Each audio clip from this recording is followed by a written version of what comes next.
Hello everyone. Find the third session on contraception. We have already discussed the oral contraceptive pills. In this session, we'll talk about IUCDs.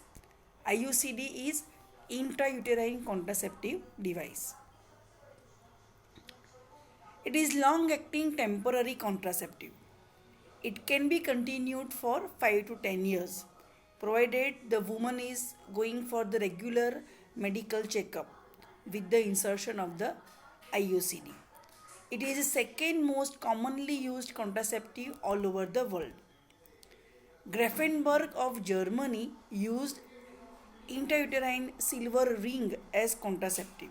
So IUCDs are established by Grafenberg from Germany.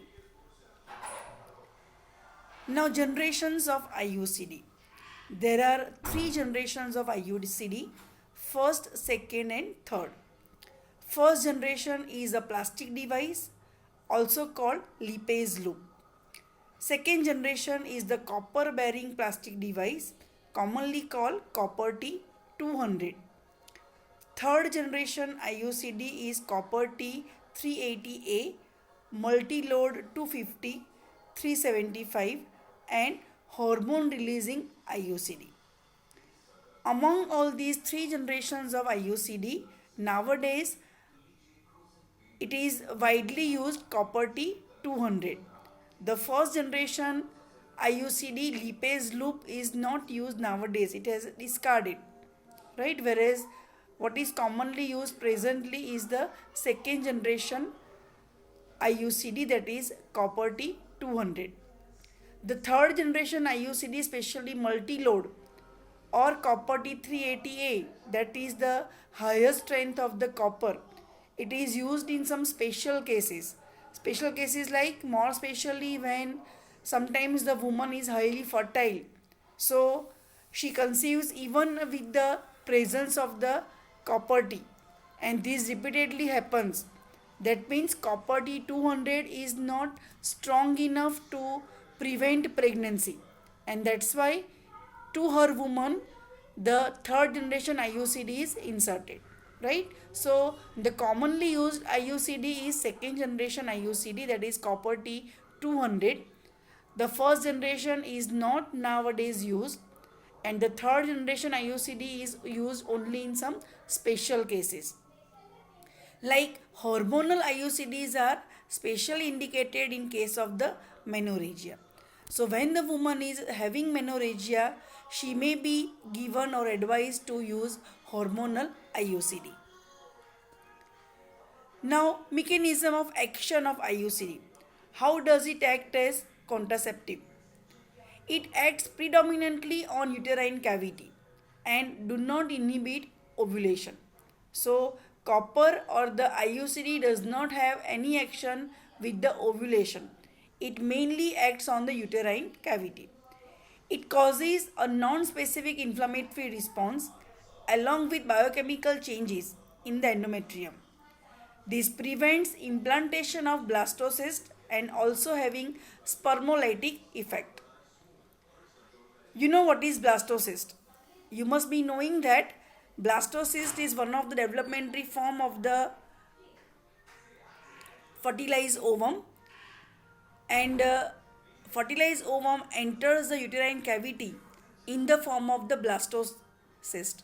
So when the fertilized ovum is in the blastocyst form of the developmentary stage, at that time it enters the uterine cavity. Now to receive fertilized ovum, the endometrium makes required changes, or endometrium gets ready to receive fertilized ovum, right?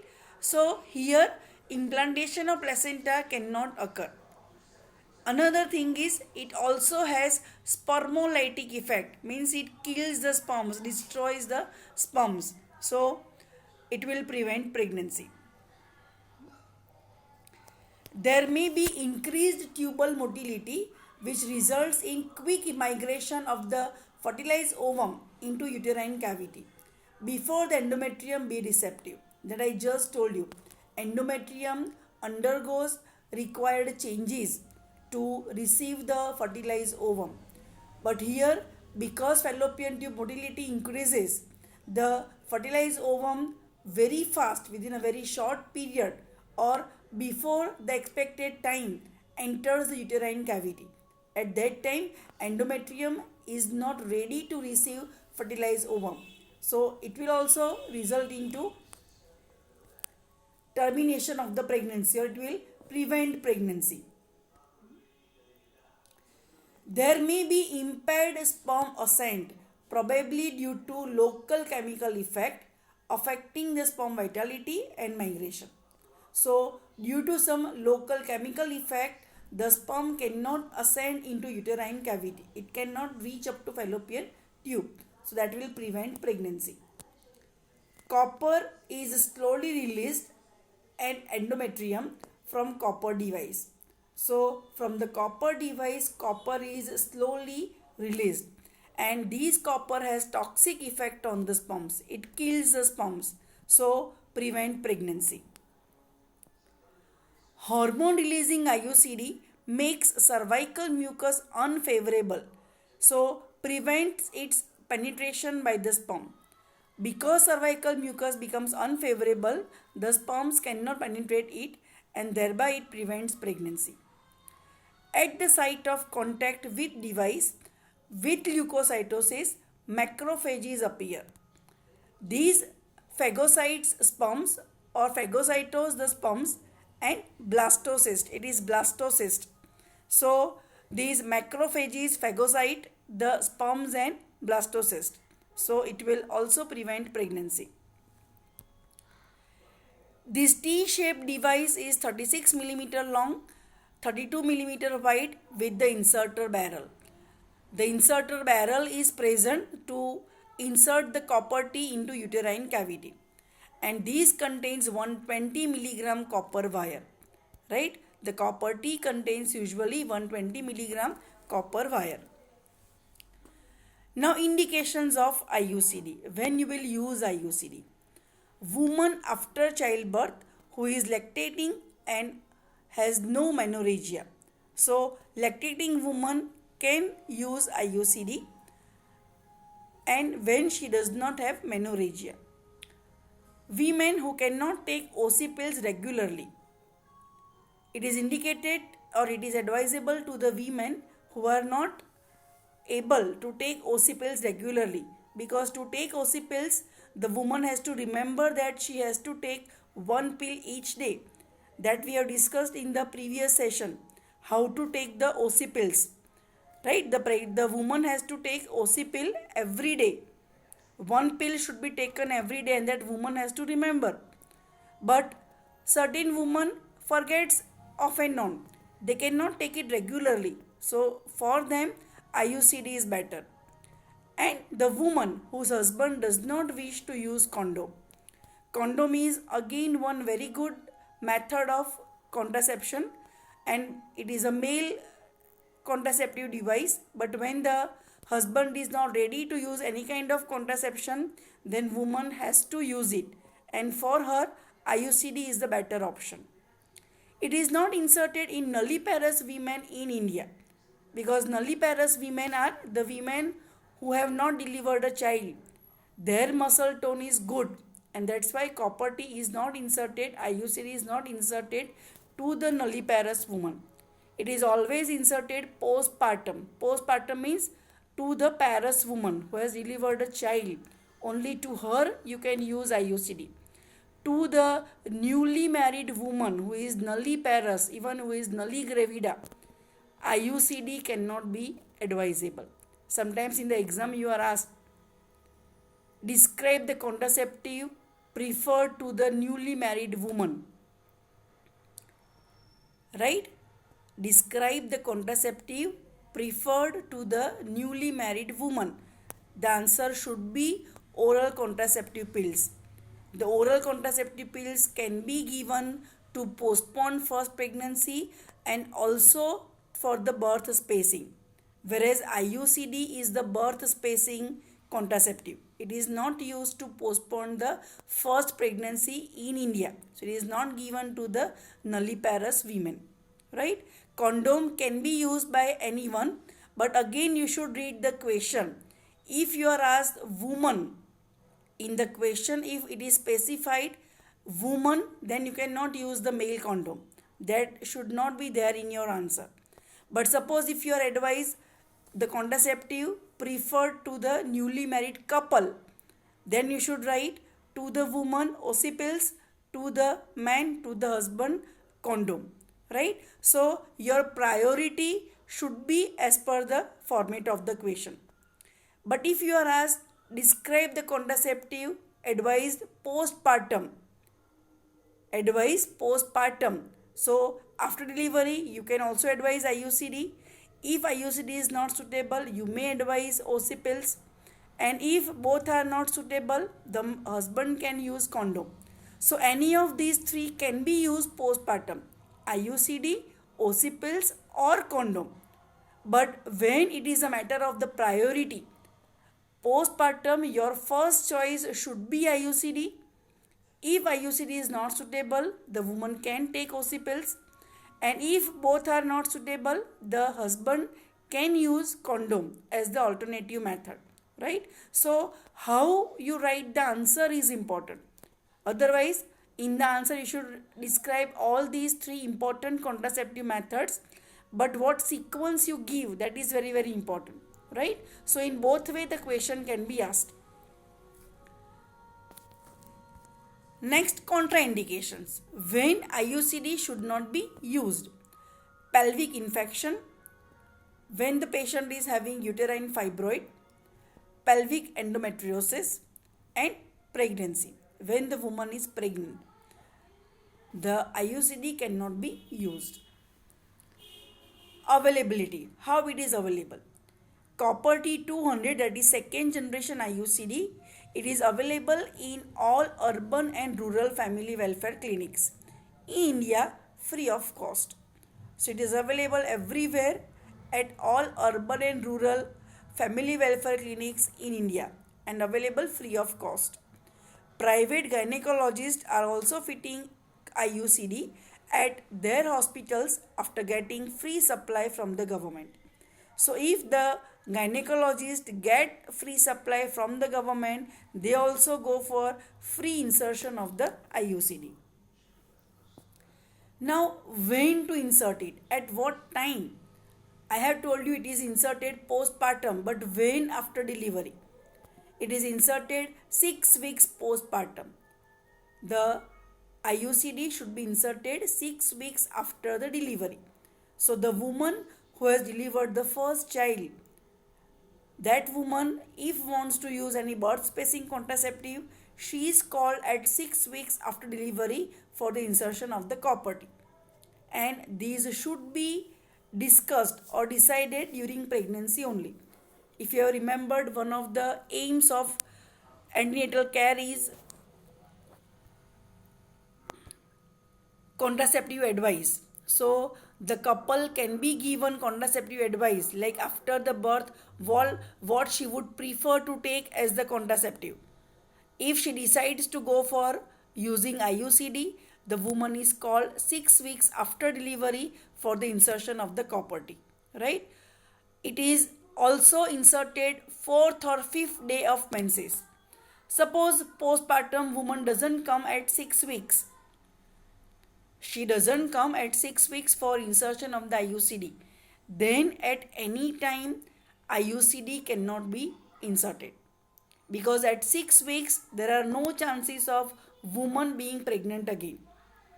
But later on, suppose say after 6, 7, 8 months, she comes to you for the insertion of the copper T, she may be pregnant, right? Because it depends when the menses return after labor, whether woman is lactating or non-lactating.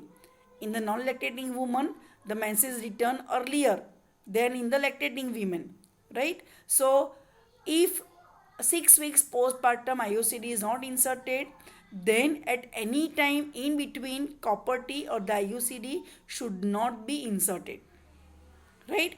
The woman has to wait till her menses return, and if menses has started, it should be inserted on 4th or 5th day of the menses. So these specific time is very important for the insertion of the IUCD. Now this is the IUCD. I am not going into detail how to insert IUCD. Copper કેવી રીતે insert કરાય, that I am not going to discuss in detail. That you can go through the book to get the idea. But this is the picture of the copper T IUCD. You can see the white thread after insertion of the copper T. How the I am giving you just brief idea how the copper T is inserted. It has two horizontal arms. Both the arms are bent. It is bent from both the side, and it is inserted into the barrel. I talked to you about the barrel. Then introduced into uterine cavity, and gradually the barrel is pulled. So this white thread is seen outside the vagina. White thread is seen outside the vagina. The length of the thread should be adjusted, and then it is cut. Extra thread should be cut, but some length, few length of the thread remains outside the vagina, or it is in the vagina. And after inserting copper T, the patient is instructed to feel the thread per vagina regularly, especially when she pass urine, when she washes the private parts. At that time she has to feel this thread. Till the woman can feel this thread, it means that copper T is in place.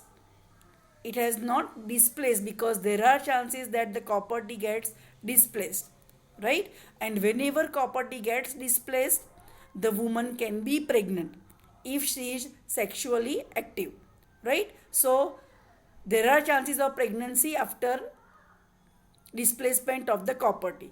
That's why the woman has to check whether the thread is palpable or not, right? Suppose if thread is not palpable, thread is missing, then what to do? Or when the thread is not palpable, thread is coiled inside, thread torn internally, device is expelled outside, which is unnoticed by patient. Sometimes without knowledge of the patient, the device is expelled out. Device has perforated uterine wall and is now in peritoneal cavity. And there is upward displacement of the IUCD. So in these conditions, the thread is not palpable, the thread is missing. So at that time, the doctor has to find out the missed thread or where the copper device has gone, and has to make the arrangement for the removal of the IUCD. Now, benefits of IUCD. It is very effective birth spacing contraceptive. There is one time insertion, so minimum maintenance. Only thing is the woman has to check the thread, has to palpate the thread every day. Otherwise, any other maintenance is not required. It is reversible method of contraception. That means till IUCD is inserted, the woman remains infertile. But after removal of the copper T, the woman again becomes fertile. And usually after removal of the copper T, the woman regains fertility within 3 months. She becomes fertile within 3 months after the removal of the copper T. This is again clinically very important. Sometimes the patient comes to you a very next month after removal of the copper T and has complaint of not getting pregnancy. She may tell you that she is not being pregnant. When you take the history in detail, you come to know that patient just went for the removal of the copper T last month. So at that time, this is not the case of the infertility. You just assure the patient that she has to wait for another 2 months. So sufficient time period should be given to regain the fertility. And then after, if she fails to conceive, you can start the investigations and treatment of the infertility. It acts as permanent birth spacer for 12 to 15 years. So can be continued for 12 to 15 years also, provided any complication or side effect does not occur, but need to be changed at intervals. So regularly the copper T should be changed. The same copper T should not be kept for 12 to 15 years long time. It has to be changed. So regular medical checkup is also important to know whether the copper T is in proper position or not. It causes no serious side effects. That is again one important benefit of the IUCD. Now the side effects of IUCD. Pain and bleeding. About one-third users complain of pain for a few months after insertion of the copper T. So pain or discomfort is felt by about one-third users. This pain is transient, but at times it becomes severe and usually lasting for half to 2 hours. Another important feature is menorrhagia. Irregular bleeding occur in about 10% cases due to increased fibrinolytic activity. Sometimes after insertion of the copper T, the woman complains of menorrhagia. When patient comes to you with the complaint of menorrhagia, when you take the history, you come to know that patient is using IUCD, and since after insertion of the IUCD, she has got the complaint of the menorrhagia. Earlier menorrhagia was not there. This means that IUCD is not suitable to her. You advise her to go for removal of the IUCD and then notice menorrhagia. In many cases, you find that after removal of the copper T, menorrhagia subsides, menorrhagia disappears. So then onwards, woman may not suffer from the menorrhagia. So in such case, you may advise the woman to have or to use any other method of the contraception, right? Now, why this menorrhagia occurs? IUCD enhances plasminogen activator in endometrium, which converts plasminogen to plasmin. Fibrin is lysed by plasmin and thus cannot be deposited at mouth of injured endometrial vessels, and this causes menorrhagia. Because the injured endometrial vessels remain open, the bleeding continues and that will lead to menorrhagia. Partial or complete perforation is due to faulty technique of insertion. Spontaneous expulsion may occur during menses during first year. So especially during the first year following insertion, spontaneous expulsion may occur during menses. Later on, this rate will fall. Pregnancy rate is 2 to 4 per 100 women. It is contraceptive failure pregnancy and mostly it terminates into missed abortion. Ectopic pregnancy, it is 10 times higher because IUCD prevents intrauterine pregnancy. There are more chances of getting ectopic pregnancy. Pelvic inflammation or infection, it is 2 to 10 times more common, which develops shortly after insertion of the copper T in nulliparous woman if it is inserted. That's why not inserted to nulliparous women, and when the patient has past history of PID. So these are all the side effects of IUCD. That was all about IUCD. I have discussed with you the two important contraceptives, oral contraceptive pills and IUCDs. It is easy to know about the condom, so I am not going to talk about condom in detail. That was all about my sessions on contraception. Thank you.